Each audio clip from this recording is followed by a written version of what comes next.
So Ziggy, I'll go over the tier list real quick. This was my tier list here, and I think Zach is going to pull it up on the screen right now for us.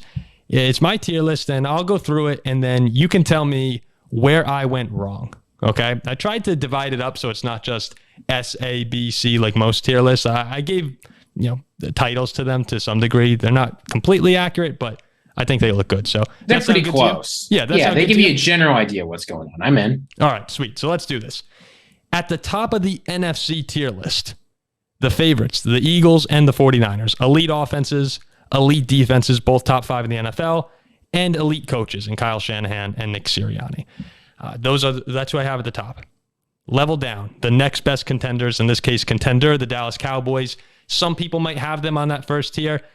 I just can't see it yet. There's not great numbers for last season comparing them to the Eagles because Dak was out for one game, Hurts was out for the other.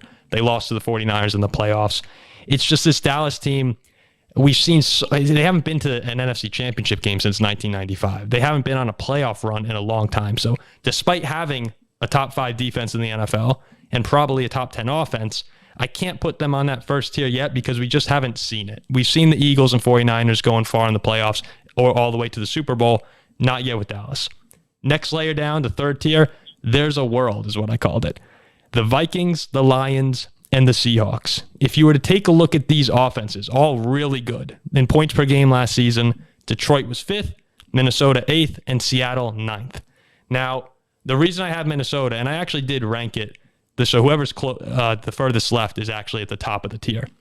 Detroit and Seattle both have made pretty big improvements to their defense this offseason. We've seen Seattle bring in Bobby Wagner. They draft Devin Witherspoon at 5 overall. The Lions add C.J. Gardner-Johnson. The Vikings, though, I have at the top because despite not really addressing the defense as strong as the other two teams, I think Kirk Cousins is the best quarterback between Kirk, Goff, and Geno. In fact, I think Kirk is the second best quarterback in the NFC. That goes a long way for me. They're at the top of the third tier. Go down to the fourth tier, need a quarterback jump. Got the Saints, the Giants, and the Bears. This is the one where I think a lot of people will have problems. The Saints are there. Are we going to get the old Derek Carr or the Derek Carr we saw last season? I think he could be a little rejuvenated. The fact that they're in that NFC South too gives them an easy path to a division title. Got them there. The Giants now. This is an interesting one. If Daniel Jones does take the jump, we saw last year in Brian Dable's first season, they got to the divisional round. They've gotten fairly far in the playoffs in just one season with them. I'm not thrilled with the receiving weapons. So I'm hesitant to put them any higher on this list. And of course, they have Dallas and Philly to go through. But if Daniel Jones can take a leap, which I don't think he will, but if he does, I like it. Now, the Bears. I think this is the team that people will have the biggest beef with. I put them there because if Justin Fields is able to live up to the potential that all the Bears fans are hyping up, you're talking about a potential top 10 quarterback in the NFL. And if that's the case, in terms of reaching the Super Bowl, I don't think the Bears will. In fact, I'm very confident they won't. But I have to consider them a better candidate than the teams below them. Those teams are, in the next category, playoffs is a win. Falcons, Commanders, Panthers, Packers, all of them have fairly new quarterback, or actually new quarterback starting next season. Ritter, Sam Howell, Bryce Young, Jordan Love. Not sure what we're going to see there. Tier down, not happening. Buccaneers, Baker Mayfield, Kyle Trask looks like a disaster in the making. Rams defense is horrible. And the bottom tier, number 1 pick, the Cardinals. We know it's not going to be good next year without Kyler Murray. So what do you think, Ziggy? There's your NFC tiers. What are your biggest problems with that list? You big problems here. The first, I think the Buccaneers are too high. As tough as that is to say, putting them the third worst team in the NFC, I think they belong firmly at number 1 pick contender. I mean, you're hearing in training camp right now, there's a real battle between Kyle Trask and Baker Mayfield. You're seeing a lot of aging players on the defense with a few key contributors leaving. I don't see this team going anywhere. Similarly, I think actually you're a little bit too negative on the Rams because as we talked about in our NFC West preview, the Rams do have a good quarterback. They've got a great wide receiver. They've got a star on the defense. If some of those younger players can step up and just give them a slightly below average defense, the offense could be taking them pretty far. I guess so. With the Rams there, Cooper Kupp already has suffered an injury. I just think that there's not anyone on that defense except Donald. I know we're hoping for some young guys to take a step up.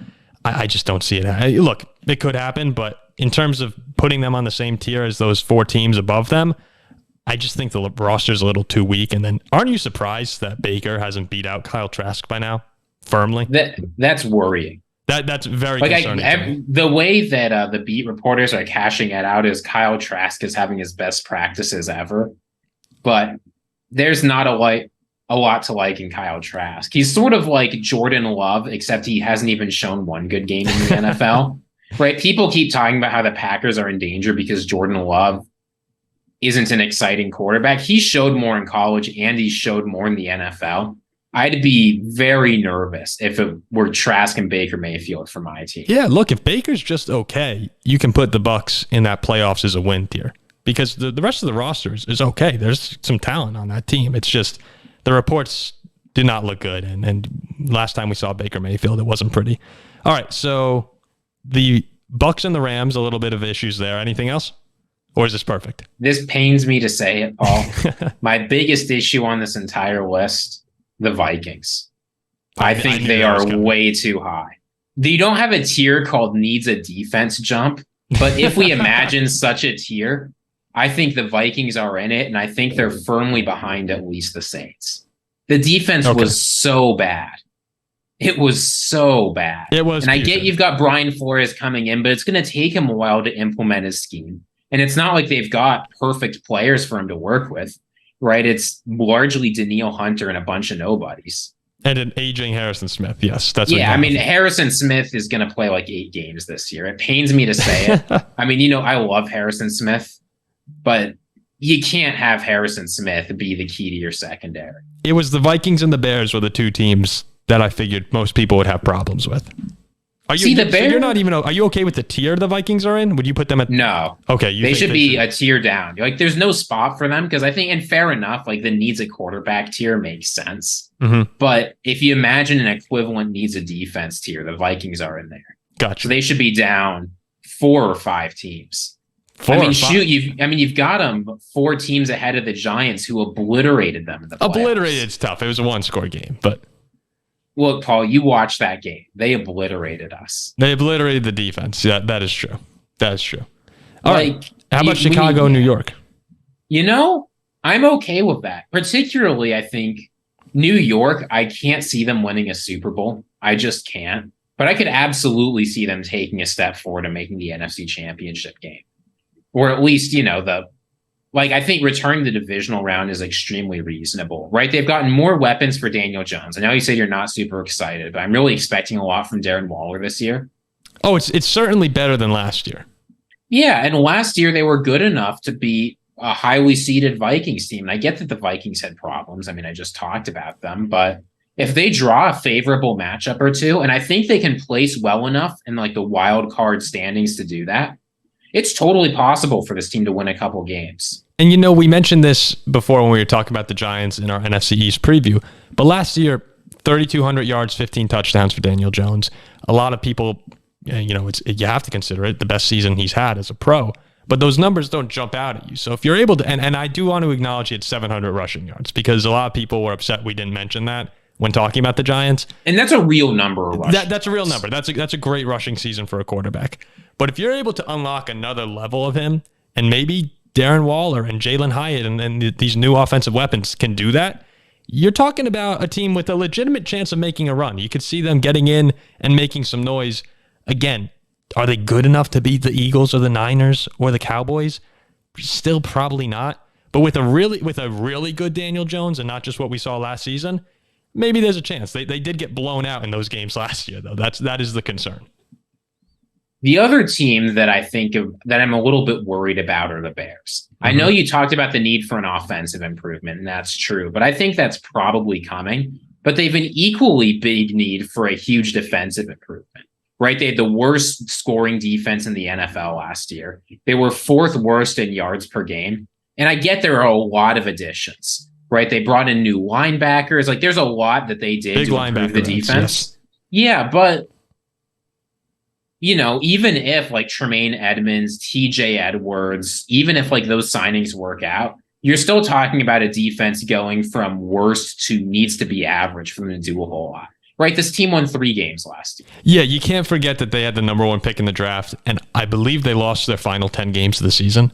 I'll have to fact check that. But yeah, what we talk, so many people are excited about the Bears, and it's okay to be excited because Justin Fields is that exciting of a player for them. But you have to remember in the back of your mind, like there's a reason you're picking number 1 overall. Now, they did have a great offseason, probably one of the best in the National Football League, and that's why I have them right behind the Giants in the 4th tier. It's just I look at this team and I say, okay, if Fields really does take that leap forward and becomes a superstar, yeah, you have to consider them a team that can make a run because you're hoping the defense makes improvements too. DJ Moore, a huge ad. He has weapons. I mean, talk about Daniel Jones finally having guys. The Bears did a better job than the Giants. So Justin Fields, no more excuses. You got to go and improve. Anyone else on that list?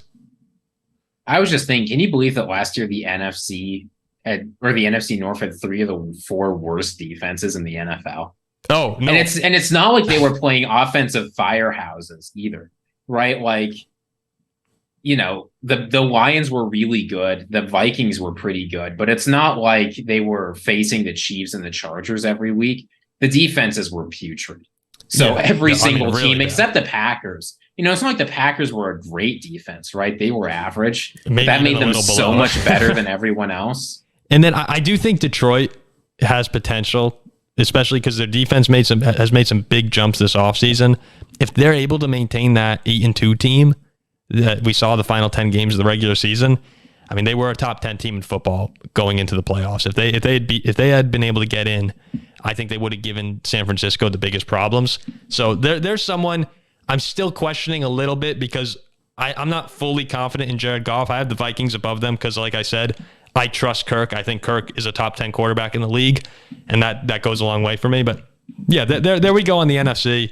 Zach, was there anyone, just to get the producers' approval real quick, was that a good list, or are you pretty upset with this? My only change. Yeah, Oh, really? Maybe only change is those Lions. Above the Vikings? Above the Vikings. All right. Lions should be above the Vikings. I'm willing to look at that. Honestly, if I weren't so excited for what the Cowboys are doing offensively, I might be willing to move them up a tier. That was actually one thing as well. I had the Cowboys originally, because I manipulated these tiers over the past couple days. I had the Cowboys on the top tier, and then I was just thinking about it, going like, okay, do I really think they can beat either of these teams? Yeah, on their good days, yes. But I'm still picking Philly and San Francisco probably 7 out of 10 times. So if that's the case, there's got to be a separation between them. I also feel like the Seahawks are just like a weird team. I think that whole tier is weird. Yeah. That whole tier is strange teams. Just because I don't believe, not that I don't believe in Geno Smith, but like there's a reason why he was a backup quarterback for... Yeah, that third tier most is supposed of your career. To be for the NFC. I kept them the same tier, the tier names for both AFC and NFC. Maybe doesn't apply as much, but at least for the NFC, I do feel like the Vikings, Lions, and Seahawks are all teams where you say, yeah, probably not, or in most situations, probably not. But there's a chance if everything goes right. So that's why I got them there. And I see we don't believe in Sam Howell. Actually, I can't believe Washington's even that far up now that I think about it. The great defense. They were really good. They have a great defense, but what are they scoring? 3 points a game? Maybe. If Sam Howell plays like a 5th round quarterback, this team has no chance. I mean, I've been a little bit surprised in Washington to hear how players are talking about Eric Bieniemy. That doesn't seem to be going over super well. We can save that for a future show.